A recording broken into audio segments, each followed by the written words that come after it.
পানি কখনো প্রবাহ নয়, সে সময়ের এক নীরব যাত্রী।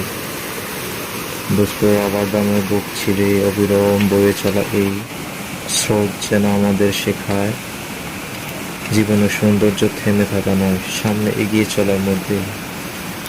পাথরে আছড়ে পড়া প্রতিটি ঢেউ যে মধুর ধ্বনি তোলে, তা কোনো বাদ্যের যন্ত্র নয়, এ যেন প্রকৃতি নিজের সুর।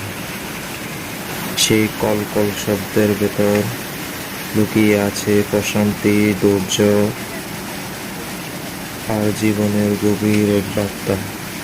এখানে দাঁড়ালে মনে হয় পৃথিবী এখনো তার নির্মল সৌন্দর্য হারায়নি, কারণ প্রকৃতি আজও মানুষের সঙ্গে কথা বলে তার সবচেয়ে সহজ ভাষায়, সবচেয়ে পবিত্র ভাষায়, জলের ভাষায়।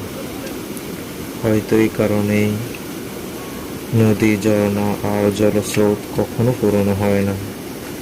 প্রতিটি মুহূর্তে তারা নতুন গল্প বলে, নতুন অনুভূতি জন্ম দেয়, আর মনে করিয়ে দেয় জীবনও ঠিক এই প্রবাহ জলের মতোই, চলার মাঝেই তার সত্যিকার সৌন্দর্য।